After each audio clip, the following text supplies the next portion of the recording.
Nessa primeira aula, eu quero discutir alguns assuntos de matemática, porque a matemática é essencial para a física. Não existe física sem matemática.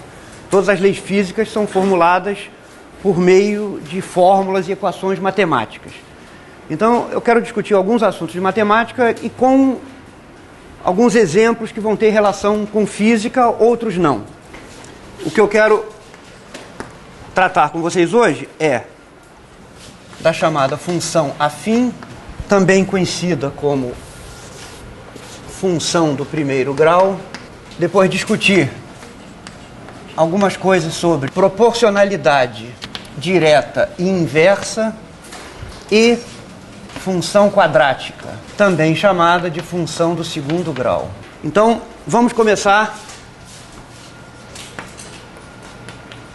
conversando sobre função afim. Vamos relembrar aqui a noção de função, que certamente vocês conhecem. Eu vou refrescar a memória de vocês para nós relembrarmos o que se entende por função. Uma função é simplesmente uma regra pela qual se associa a cada elemento de um conjunto de qualquer natureza um único elemento de um outro conjunto. Então, dado um elemento desse conjunto X maiúsculo, uma certa regra, que é simbolizada pela letra F, ou pode ser simbolizada por alguma outra letra, associa a um elemento X minúsculo do conjunto X maiúsculo um único elemento Y do conjunto Y maiúsculo. O que caracteriza uma função é que a cada elemento de X, que é chamado de domínio da função, corresponde um único elemento Y do contradomínio. Não há restrição, um outro elemento, X', né, pode ser associado por essa regra ao mesmo elemento Y. Não há problema algum. O que não pode é, a um elemento de X, serem associados vários elementos de Y. Se isso acontecer, isso não caracteriza uma função. Tá? Então, uma função associa a um elemento de um conjunto um único elemento do outro conjunto. Os conjuntos podem ser quaisquer coisas. Por exemplo, X pode ser o conjunto dos brasileiros, das pessoas que vivem no Brasil. E Y pode ser a idade.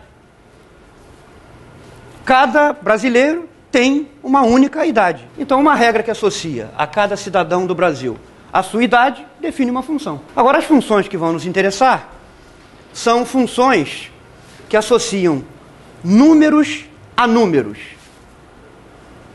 Ou seja, nós vamos estar interessados no caso em que o conjunto X e o conjunto Y são o conjunto dos números reais. Então, nós vamos estar interessados em funções que associam a cada número real um outro número real. Em particular, nós vamos estar interessados em funções... veja, quando se F é a regra que associa a cada elemento X o elemento Y, então nós escrevemos Y igual a F de X. Então, como eu disse, nós vamos estar interessados em funções F da seguinte forma, onde A e B são constantes, ou seja, são números fixos que não dependem de X.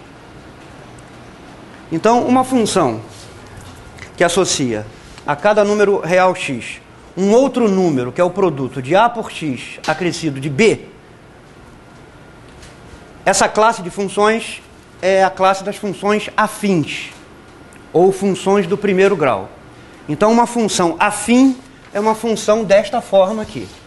É uma função da forma AX mais B, onde A e B são fixos. Eu vou relembrar para vocês como é o gráfico de uma função afim.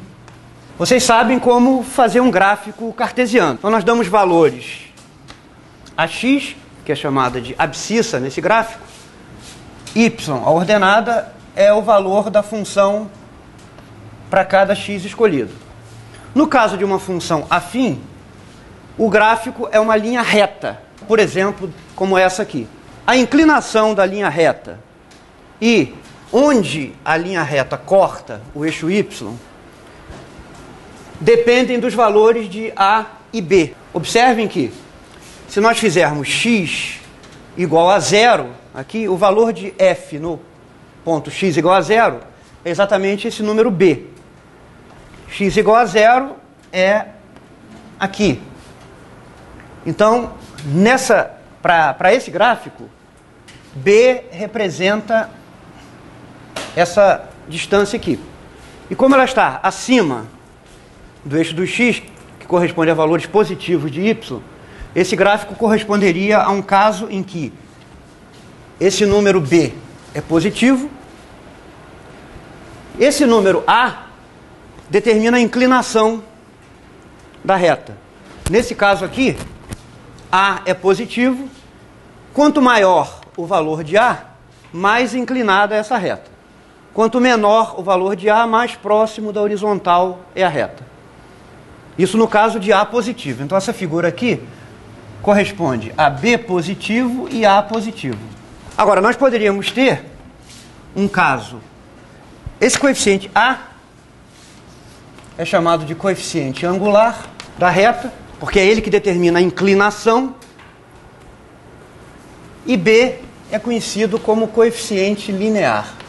Por exemplo, esse gráfico aqui já corresponderia a uma situação em que A é positivo, só que agora B é negativo. A linha reta corta o eixo Y abaixo da origem, num valor negativo de Y. E nós podemos ter outros casos, como esse aqui, ó.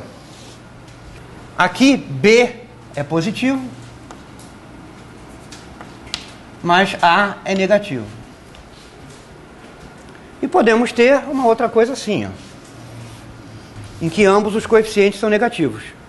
Aqui B é negativo e A também é negativo. Se o coeficiente angular é positivo, a reta é inclinada para a direita. Se o coeficiente angular é negativo, a reta é inclinada para a esquerda.